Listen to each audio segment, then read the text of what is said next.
Hello students, in this our lecture of physics, we are going to learn about chapter number 12, atoms. So we will discuss here about the electron orbits. So we are having the topic electron orbits.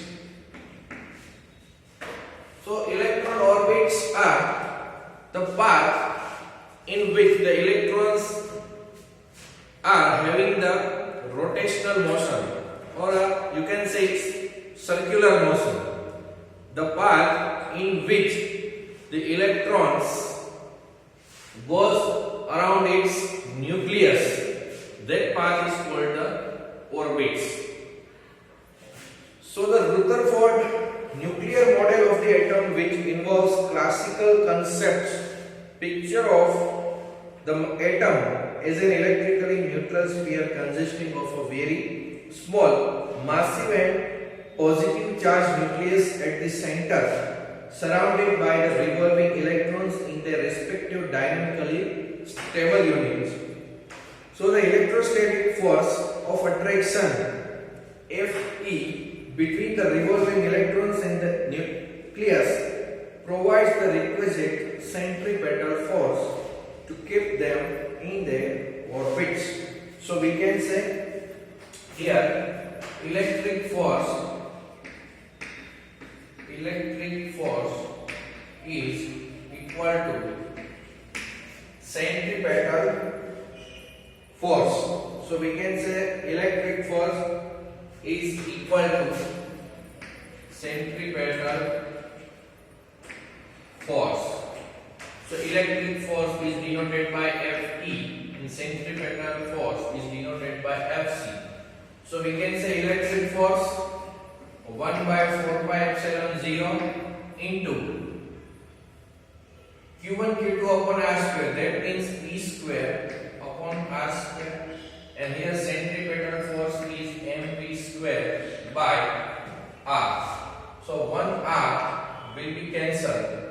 So we can get, if we make the subject v square, so we can get the value of v square, that is equal to E square upon 4 pi epsilon 0 gamma, and we make the subject r, then we get E square upon 4 pi epsilon 0 m v square. So these are the values of v square and r. Now we know that kinetic energy K is equal to 1 by 2 into mv square. So this is the value of 1 by 2, and the value of v square will come from this equation. So we can get E square upon 4 pi epsilon 0 mr. So these are the values. So we can get this 4 to the 8. So E square upon 8 pi epsilon 0 mr. So this is the value of kinetic energy, K equal to E square upon 8 pi epsilon 0 r. And here this m will be here. So m and E squares, this is the m and m will be cancelled. So here we will get only r, 8 pi epsilon 0 r. Now the centripetal force, by using centripetal force we can get the value of kinetic energy. Now the potential energy U, that is equal to minus E square upon 8 pi epsilon 0 r.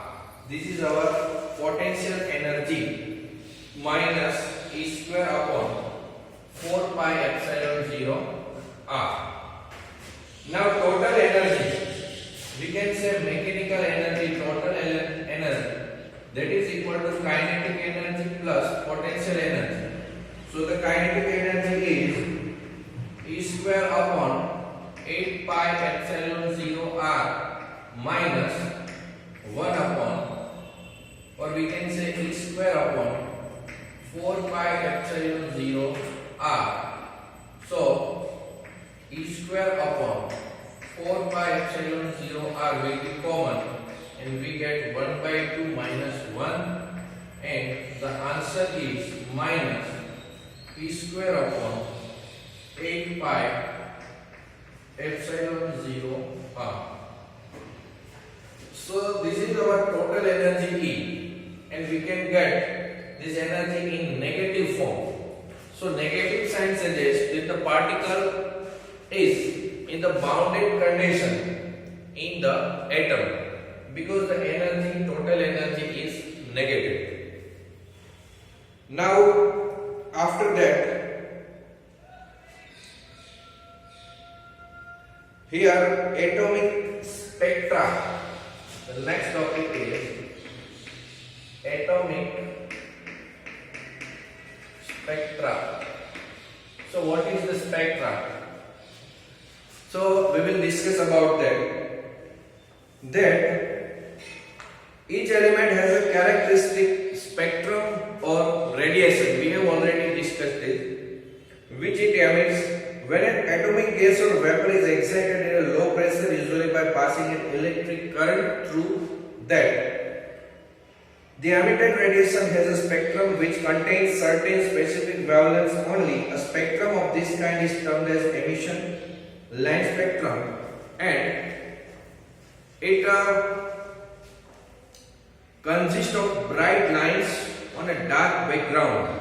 So this dark line makes the spectrum, and this spectrum is called the absorption spectrum. When you pass the light, or if you have a discharge tube and any gas is filled up in that tube, then you can pass the light from one side of the tube, then the other side of the tube. There will be some pattern of wavelengths, and there are some spaces or some lines will be absorbed by the gases, and that spectrum is called the characteristic spectrum. So each and every element has its own and different characteristic spectrum. Now we are having the spectral series. So we are having 6 spectral series. Spectral series. So we have Lyman series. We are having the Lyman series. Then Parsons, Balmer, then Parsons. After that, Brackett and Fund series. So the formula for Lyman series is to find out the formula of 1 upon lambda equal to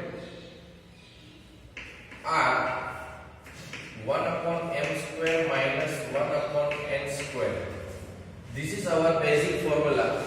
Now for Lyman, m equal to 1. So we can write 1 upon lambda equal to R 1 upon 1 square minus 1 upon n square. Here we can say 1 upon lambda equal to R 1 upon 2 square minus 1 upon n square. Here we can write 1 upon 3 square minus 1 upon n square. Here 1 upon 4 square minus 1 upon n square. Here 1 upon 5 square minus 1 upon n square. So these are the formulas for each series. We are having this 5 spectral series. This series